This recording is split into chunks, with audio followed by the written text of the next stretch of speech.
to all of my survivor friends and family. Welcome to my channel, and I hope that you all are having an amazing day. I wanted to come on and just share another challenge that I experienced in 2021.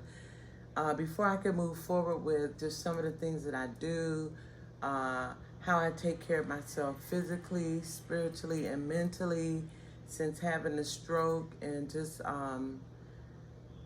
what I've gone through over the last year. I want to get you guys caught up with everything that's happened to me. So I want to just share another challenge that happened in my life in 2021. So in August of 2021, I went in for a routine mammogram, and I was told that I needed to have a sonogram. And then from the sonogram, I had to have a biopsy, and it was because they saw some tissue in my right breast that they were not sure about. I was praying that it was going to be just something that was just not cancerous, but unfortunately, it was cancer that was discovered in my right breast. And obviously, you know, that must have been really devastating and a hard pill for me to swallow, considering that I was already in the process of recovering from a stroke. But at any rate, I had to put my big girl panties on, pray, and turn it over to God, and then figure out how I am going to address this. So after meeting with a team of surgeons and oncologists, and they initially wanted to perform a mastectomy, and I was like, wait a minute, hang on one second. Can I get 6 months out from the stroke, because I was concerned about being put under after already suffering a stroke. And so they agreed, and they prescribed to me a medication, a hormonal medication that they give breast cancer patients. The type of cancer that I had in my right breast was caused from my body producing too much estrogen. And also it was in a very early stage. So the 6 months was fine. So what they initially did was they gave me this medication to take, and when I came home with that medication, I decided that I'm going to take this medication at nighttime. So I took the medication at nighttime. I chose nighttime before I go to bed because, you know, when you lay down and you go to sleep, your body is doing, your organs and your body is working and restoring itself. So I wanted that medication to be a part of that process. That was the way my brain was thinking. And so when I would take the pill, when I put the pill in my mouth, I was actually praying for healing in my body and thanking God that I was healed and that my breast was healed and whole in Jesus' name. That was the way I chose to handle that process. What I also did was I also changed my diet to a plant-based diet, and I had done that after the stroke, but I really committed to plant-based, vegan, sometimes vegetarian. A couple times I would do pescatarian, but I was just mostly vegan. And that was just a choice that I made for myself and that I continue to make for myself today. But at any rate, they scheduled an MRI for me, and if anybody that's having an MRI know what that machine is like, how you got to clam up into it, get your body parts into these holes and then stuffed into another hole. And so with me having a stroke and only having my left arm, which was my strong arm, so I have an IV in this arm, paralysis on the right side, and trying to clam up on this table to get in these little holes and stuff was challenging. And I can laugh about it today because it was challenging.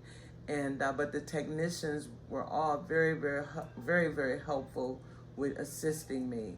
And but at any rate, all of that was just challenging, trying to recover from the stroke and then dealing with the breast cancer and all of the appointments and things that I had to do and be put through to get through the process.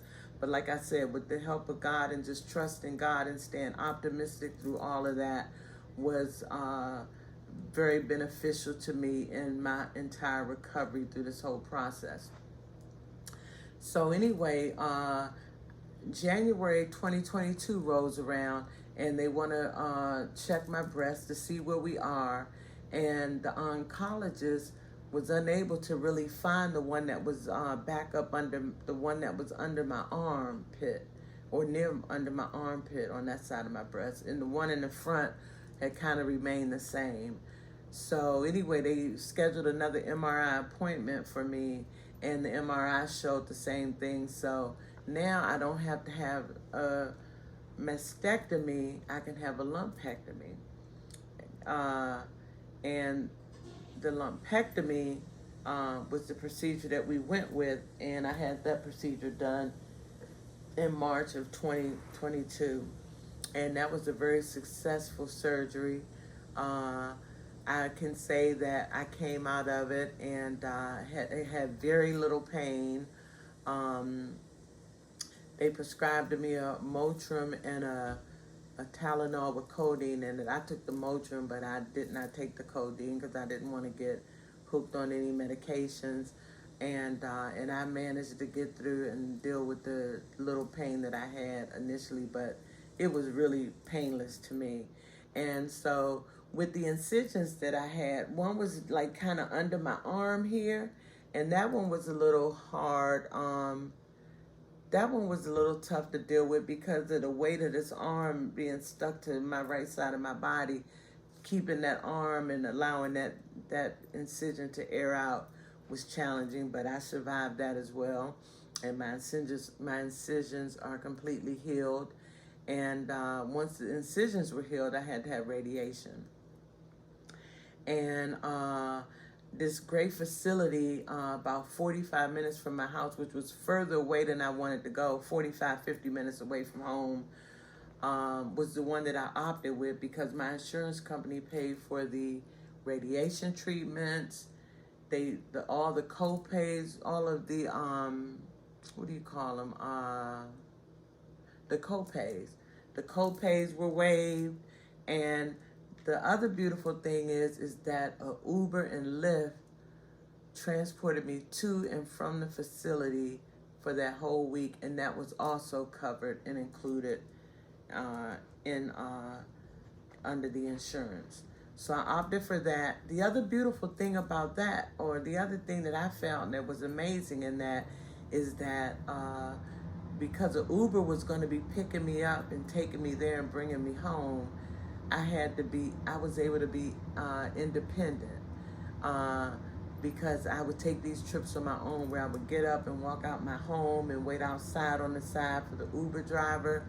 And here I am with a cane and right side paralysis, and meeting these Uber and Lyft drivers each day for a week to get me to and from the facility.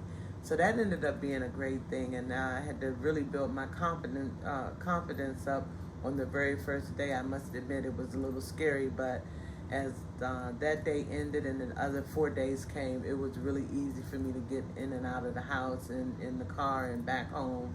And like I said, they were very helpful as well. So God has really been in all of this for me, and I thank God for that.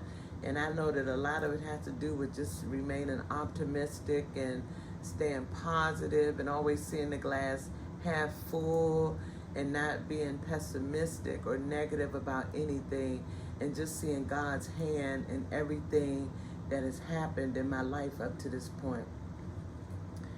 So today I can say that I am cancer-free, I am a stroke survivor, and a breast cancer survivor. And I know that it is nothing but the grace of God that has got me to this point, and that keeps me. And I really do believe that I'm here to share my story and to record this here for people now, for people in the future, when I'm no longer here. I just want to have something that could benefit people, whenever.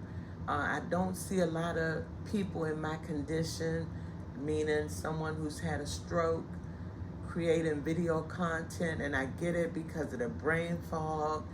The brain fog is real, but I push through it. If I talk too long or try to talk too fast, it shows in my voice. You can hear it in my voice, so I have to slow myself down. but I am willing to take this time and this chance to share my story, to share tips, the things that I do, how I stay positive, how I avoid depression, how I maintain myself physically, and anything else positive that I can share and help other people with. And that's what I plan to do with these videos. So stay tuned as I create more content. I wanted to just get you all caught up with what happened over 2021. And as I move forward, I want to show you guys like some of the equipment or tools that I've used on my foot that help me with my foot to keep my foot straight and help me get rid of the rolling ankle and the pointed toe foot. And I'm working on my arm, and I have tools and equipment that I use for my arm. I have tools that I use in my kitchen, and I want to share all of this stuff with you guys as you know, as I create more content. So just bear with me, be patient, and I promise you'll enjoy a lot of what I share, and hopefully it'll benefit and bless some other survivors, because trust me, I know how tough it is. I see it. I follow a couple of social media communities with stroke survivors, and I know there are survivors out there who want to give up and just think that it's over, and it's really not over. Every day that you open your eyes up and you wake up, it's an opportunity to live and to be your best. And if I could be an encouragement to anyone in that way, this is why I'm here, and this is what my whole goal and my mission is. So just stay tuned for more content. And until then, you guys be blessed. Have a great week, and I'll catch up with you soon. Also, before I go, I want to just say happy 82nd birthday to my mother. My mother will be 82 years old on tomorrow, August 15th. And I just want to say that I thank God that my mom is still here with me. She's a great support system for me through all of what I'm going through. She's more youthful than most at her age, and I just thank God for her. So I just want to say that I love you, Mom, and I just pray that God bless you with many more birthdays. Okay, until next time, be blessed, everyone, and I'll talk to you guys soon.